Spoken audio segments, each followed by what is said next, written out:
nagsusuot kayo ng uniforme na yan. You are wearing that badge. You are wearing that badge. You stand for what is written on that badge. Huwag kayong magpatuta-tuta sa mga politiko, ha? Ha? Yung mga politiko na yan, hindi yan nagtitraining. Ha? Kayo, nagtraining kayo. Yung sweat, blood, and tears ay nagsipaglabasan sa inyong katawan dahil sa training na yan. At gaganunin lang kayo. Regards to Colonel Grijaldo po, sir, it may po, meron mga reasons kung bakit yung sinasabi niyo po, sir, na naputulan siya ng sahod.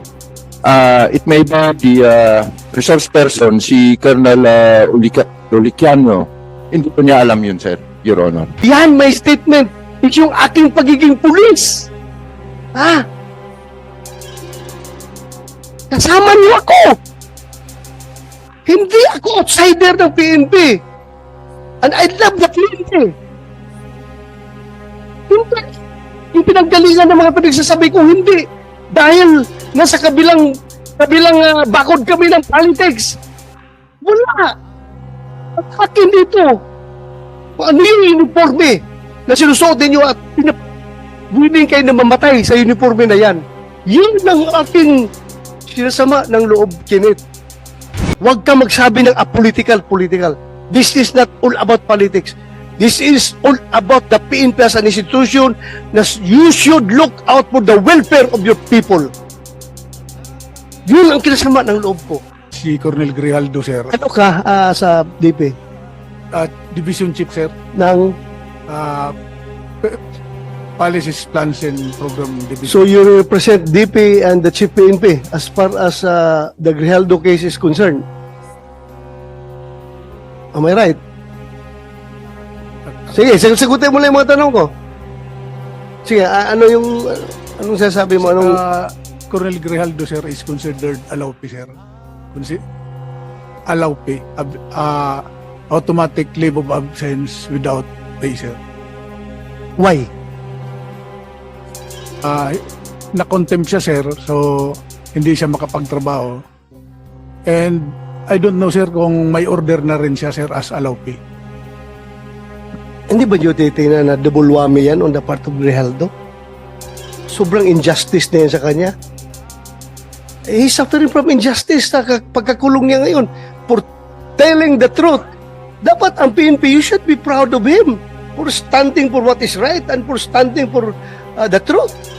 Dapat na i-consider yung bayani yung si Colonel Grijaldo dahil hindi siya nagpapatinag eh. Sinasabi niya katotohanan. Kahit na i-contempt niyo ako ilang beses dito, kahit na ikulong niyo ako ng ilang beses, basta yan ang katotohanan, panindigan ko yan. Dapat, he deserves your applause. Kayong PNP, tinayo niya yung bandera ng institusyon ng PNP na kami ay ganito. Hindi kami natatakot kahit sino mga congressman kayo dyan na mag-intimidate sa akin. Basta katotohanan lang ako. Bakit ginanon ninyo yung tao ninyo? Isn't it very double injustice on his part? Na wala na makain yung pamilya niya dahil pinutulan niyo ng sweldo? Hindi naman niya, he did not violate any law. To tell you frankly. Ay, i-interpret na ninyo yung batas to the detriment of your people? Ganun ba yun? You should implement, you should interpret your policies to the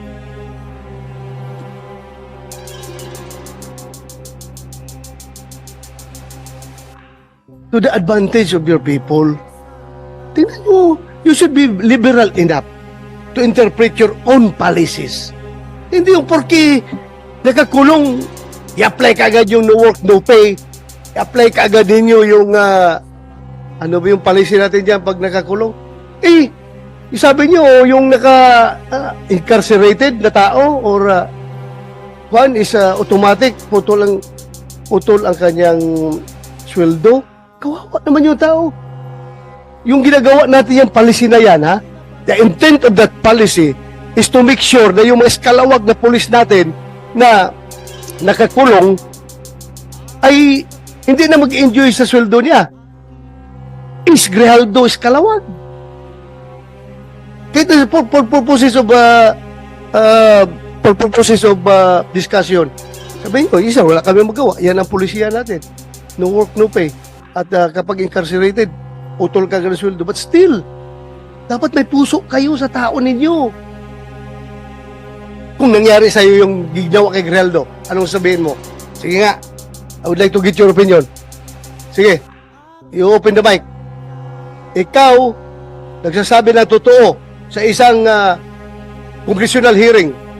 Kinuntim ka, ikinulong ka. Ngayon, nakakulong ka na, pinutulan pa ng PNP yung sweldo mo. Wala ka ng pagkain yung pamilya mo dahil wala ka ng sweldo. Yes, sir. Ano masasabi mo? Sir, I think I will have the same sentiments with Colonel Grijaldo. Correct. Yes, sir. Particularly that he is my classmate, sir. Oh, so your classmate. Huh?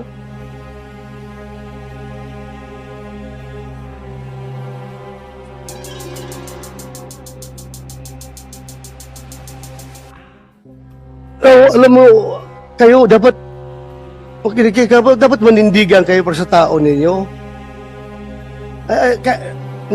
Not even the House of Representatives, not even the Senate could force you to do injustice to your people. That is double injustice. Ang ginagawa ninyo. Tumayo kayo. Ano lang sabihin ng mga patrolman ninyo ngayon doon sa baba? Ganito na lang among PNP, walang bayag. Kinakawawa na nga kami. Kinakawawa pa kami ng sariling ahinsya namin. Kapaka-heartless naman ninyo kapag ganun. So, classmate mo si Grijaldo. So, ano ngayon? Hindi kayo naawa.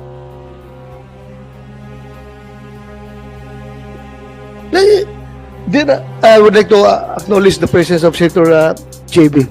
Ejercito. Thank you, Your Honor, for joining. Alam mo,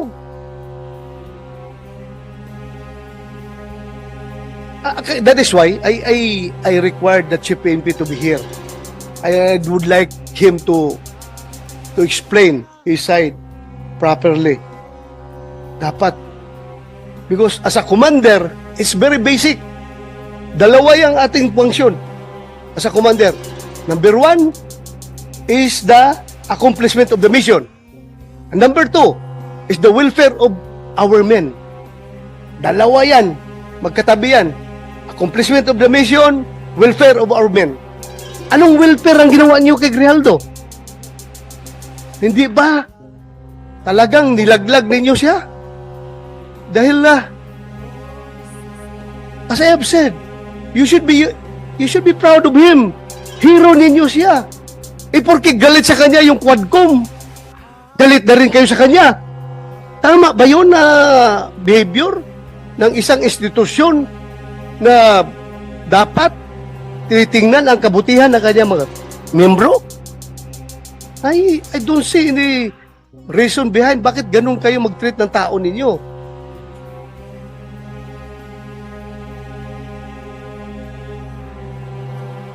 Yes. Can we get your opinion? Your Honor, with respect to the actions of the House of Representatives, unfortunately, that's beyond the jurisdiction, Your Honor, of the Internal Affairs. We don't have an active. That meron kayong control doon sa Quadcom. Wala kayong control, but you have control to your own policies sa pag-apply niyo sa tao niyo, sa polisiyan niyo. Yes, Your Honor. To that end, Your Honor, we have not, so far as Internal Affairs Service is concerned, we have not instituted or recommended as of yet, Your Honor, any disciplinary action on arising from the proceedings in the House of Representatives, Your Honor. Please tingnan ninyo mabuti yan. It's time for you to show to the world that the Philippine National Police is indeed an institution that takes care of its own people. Huwag naman ninyong ganyanin yung tao ninyo. Ikinungulong na nga,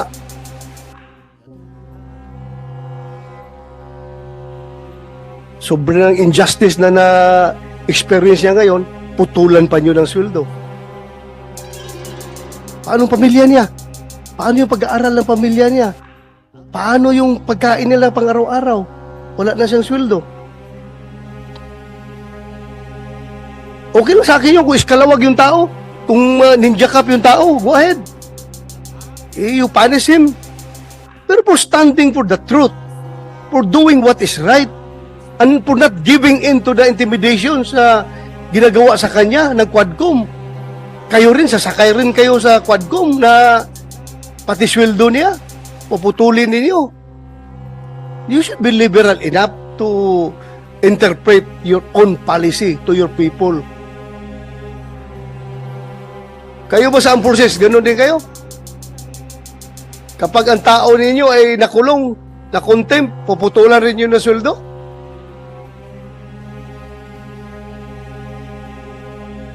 Anybody from the armed forces can speak up? General Mortello, sir, from the Yes. AFP. In our case, sir, it's all based on the legal requirements of to discipline our people. So it's all within the bounds of policies within the organization. We have yung tinatawag namin, sir, na the right of the commander to institute punishment. So meron sa the AW 105, sir.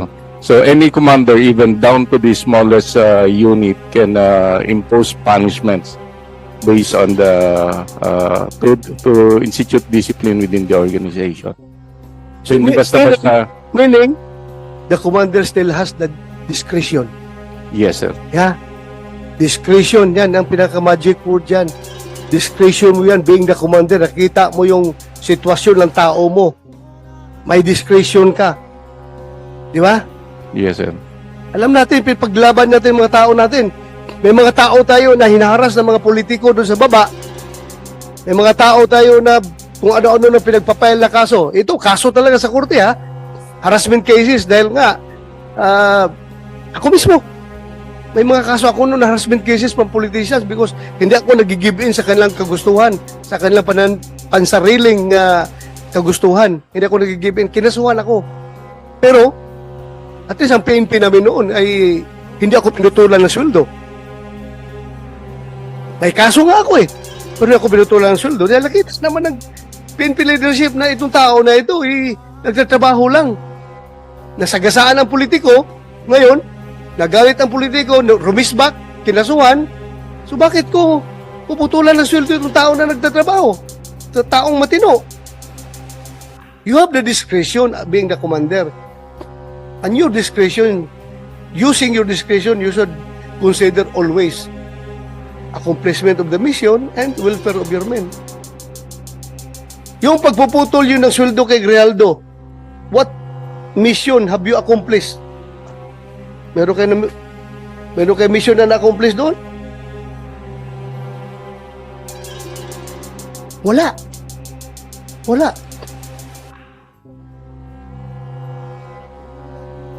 Yun na po.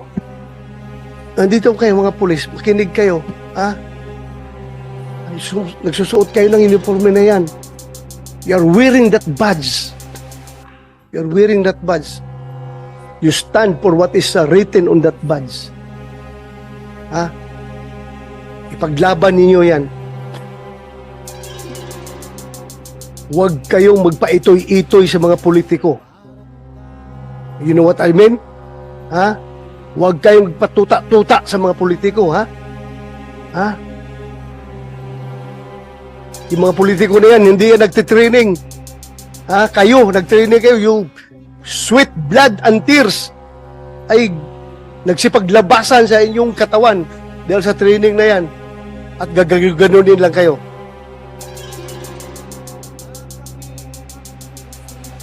Paglaban ninyong tauhan ninyo. My God, if I were the Chief PNP at this time, I don't know.